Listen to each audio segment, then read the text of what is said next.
On November 21st at the Dubai Airshow, the HAL Tejas was in the middle of what looked like a normal demo pass. Nothing unusual, nothing dramatic. And then, in just a few seconds, the maneuver slipped off track at an altitude where there was no room to recover. So now, in this video, we'll look at what was actually caught on camera, and I'll tell you why those final few seconds mattered so much.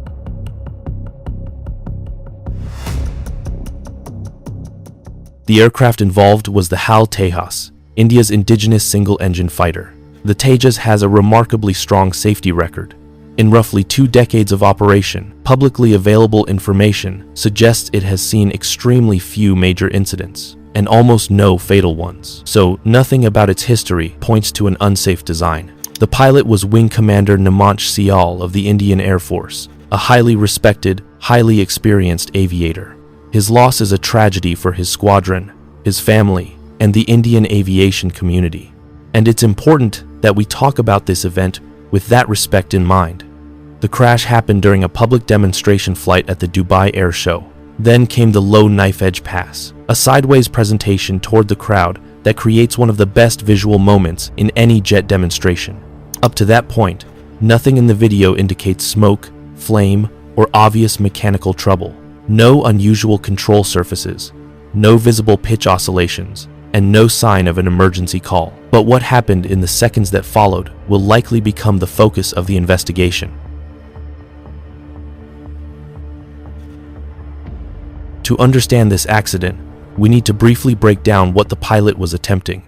A knife-edge pass is done with the aircraft rolled 90 degrees and held level by a combination of lift from the vertical stabilizer, side forces, and careful control inputs. In that attitude, the pilot is experiencing lateral G, not strong negative G. It's physically uncomfortable, but not inherently dangerous when managed correctly. The issue began when the pilot transitioned out of that knife edge into a roll. Here's why that moment matters. There are 2 basic ways to roll a fighter jet near the ground. One is an unloaded snap roll, where the pilot releases back pressure, gets light in the seat, and snaps the aircraft around quickly with minimal altitude loss. The other is a loaded roll, where the pilot keeps some backstick pressure during the roll.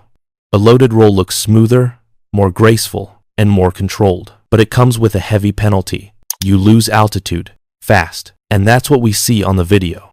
The Tejas begins what appears to be a loaded barrel roll, with the nose dipping significantly downward. Here's the key question investigators will ask. Did the pilot intend a clean snap roll but accidentally kept too much load on the jet? Or did he intentionally commit to a loaded roll without realizing how little altitude margin he had? Either way, the physics were unforgiving. With the nose down and energy bleeding away, the aircraft was descending through a window where only a few dozen feet separated a recoverable maneuver from a fatal one.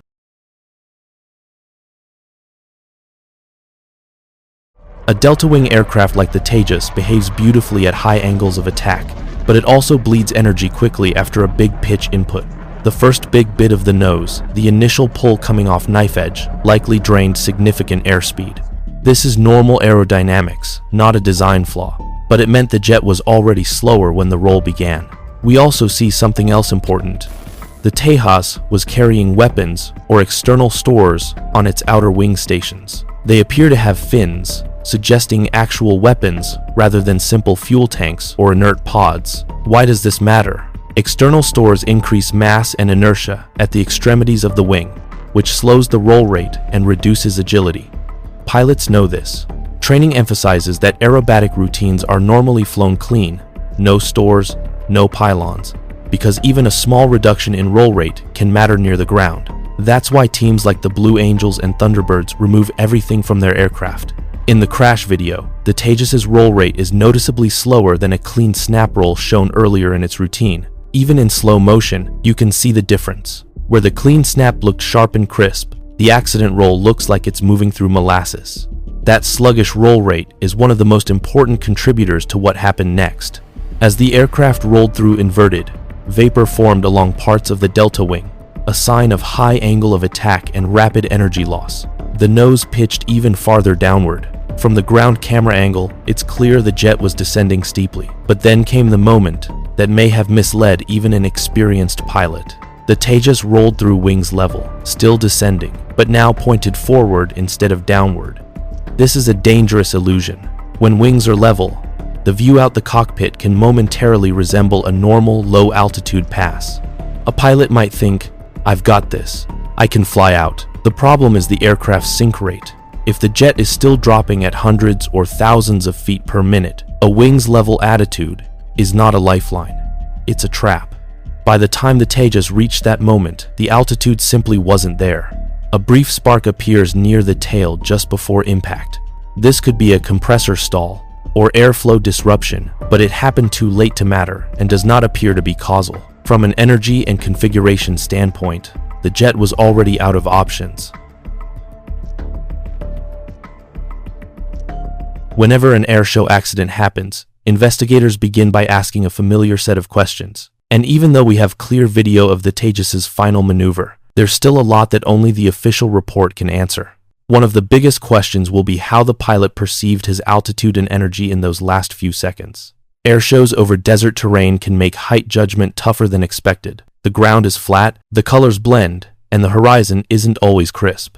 Even very experienced pilots can misread sink rate in that environment, especially during a fast-moving aerobatic sequence. Another question is about aircraft configuration. The Tejas wasn't flying clean. It had weapons or stores on the outer pylons, and that changes how the jet responds. Investigators will want to know whether the demo routine was originally designed around a clean configuration, and whether the pilot had practiced the same maneuver with stores mounted. A small difference in roll rate or energy bleed can matter when you're only a few hundred feet up. There's also the matter of pilot expectations. A loaded roll behaves differently from an unloaded snap roll, and once the aircraft started losing energy, any correction required more time and altitude than the pilot had. Investigators will look closely at control input data, if recoverable, to understand how the maneuver was supposed to unfold versus how it actually unfolded. Mechanical factors won't be ruled out either. The small spark near the tail just before impact could have been a compressor stall or airflow disruption, but it appeared too late to affect the outcome. Still, the investigation will examine engine performance, flight control response, and whether everything behaved the way the pilot expected.